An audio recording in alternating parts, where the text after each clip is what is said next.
It's Laura Eubanks of Design for Serenity with your succulent tip of the day, and it's day one groundbreaking in Jolla Shores phase 2.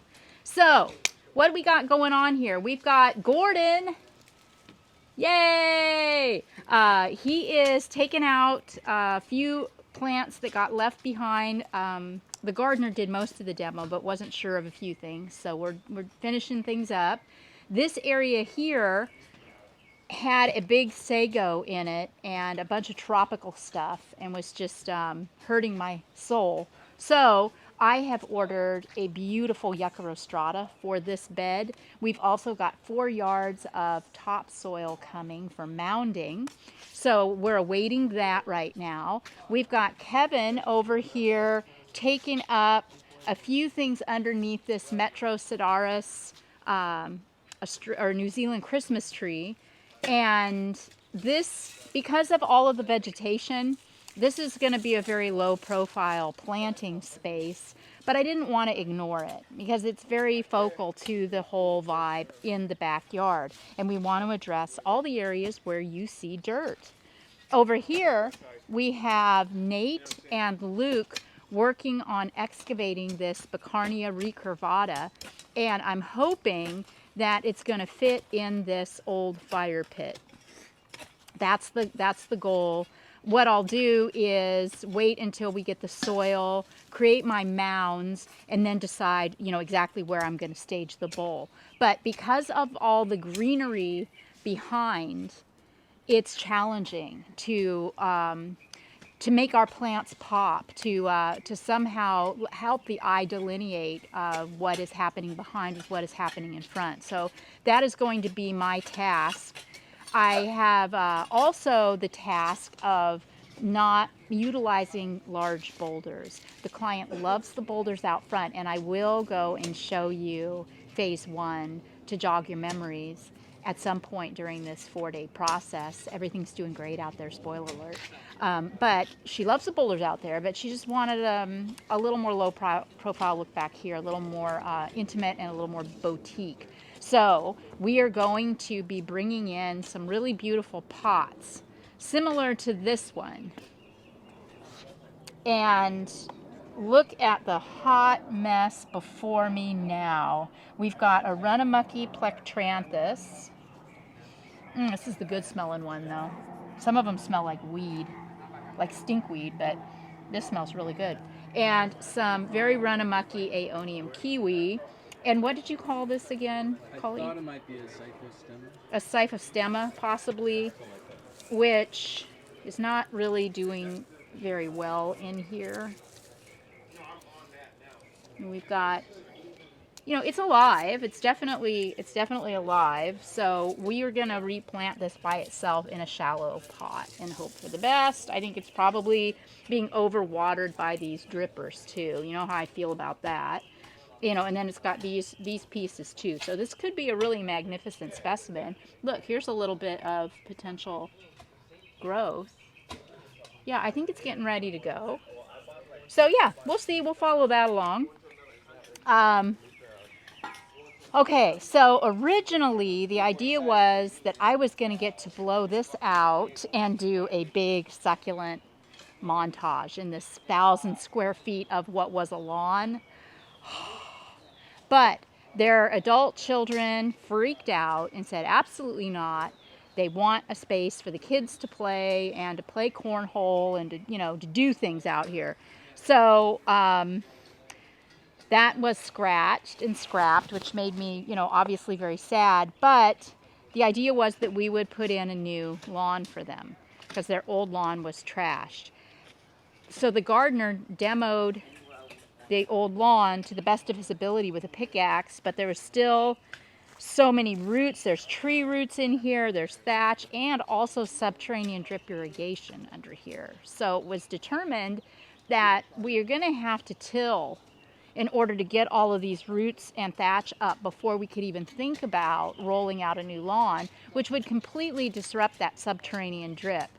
So decided to go with fake grass, with turf. which I think is a fantastic idea with the water restrictions that are coming and the fact that they do want, you know, the opportunity to play on this area. I think it's a good idea. So we've got a flower bed over here that we get to play with and plant a bunch of beautiful succulents in. I've got a big aloe Bainesii specimen tree that Caesar's bringing me from Sun Valley that's going to be showcased over here.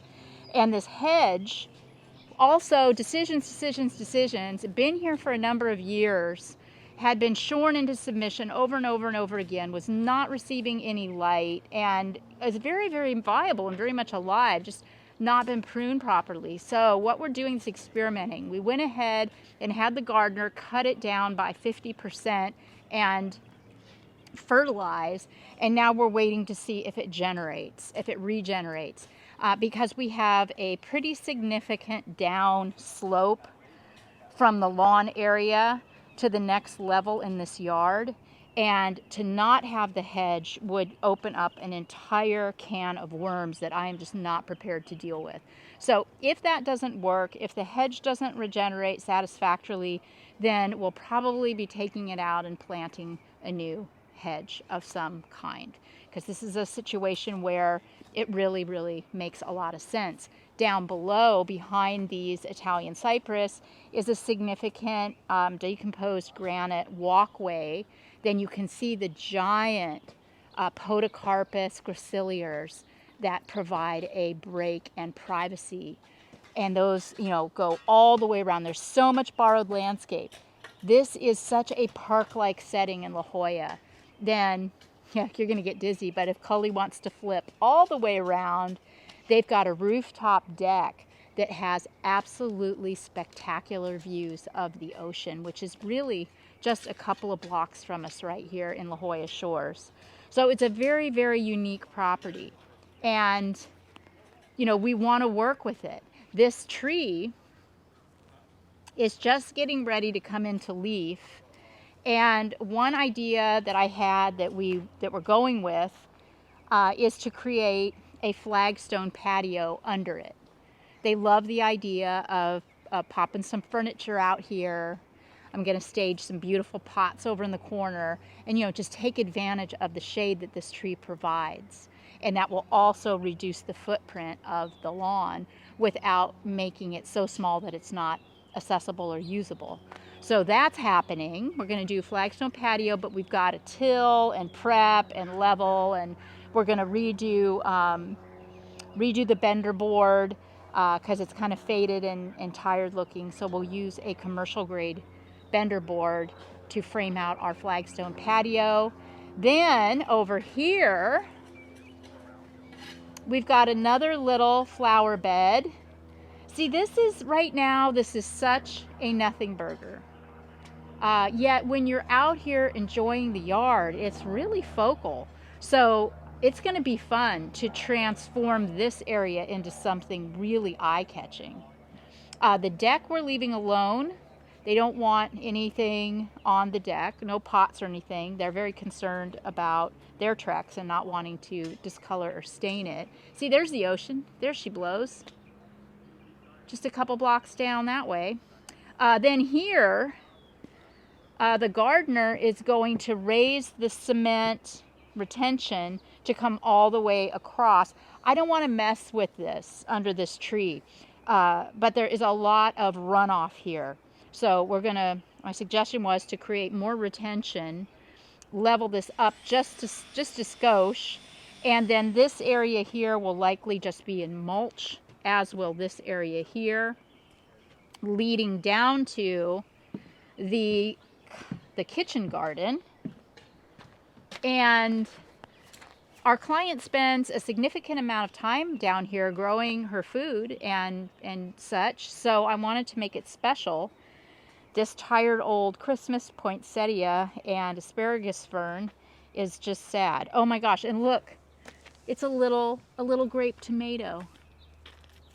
How adorable is that? Well, shoot, we don't want those to go to waste. There is nothing, in my opinion, more delicious than tomatoes right off the vine. I mean, it tastes like summer. It's just like an explosion of summer in my mouth. Great. Okay, I digress. So, maybe a couple pots down here. Then we're going to pull in some much better looking gravel, something pretty. And then she wants a couple of succulent gutters on this trellising that hides all of the pool equipment underneath. So, you know, we'll just glam this area up a little bit, basically. So that's what's happening here. We're going to be at it through end of business Thursday. And it'll be really fun to see how this works out, because as with every project, I really don't have any idea how it's going to work out, but it'll be a really fun process to uncover. I guess we will, I don't know, should we check in again at the end of the day? No, there's not going to be enough to show you at the end of the day. Today what we're doing is receiving our 4 yards of soil, a basket of Jasper Purple mini boulder. Greg went off to get some new flagstone. We'll have to schlep all the plants back here. So it's just going to be, you know, nothing terribly exciting. So I will do my outro now, and you can tune in again tomorrow for an update. This has been Laura Eubanks of Design for Serenity with Phase 1, Phase 2, Day 1 in La Jolla Shores, and your succulent tip of the day. Bye, guys.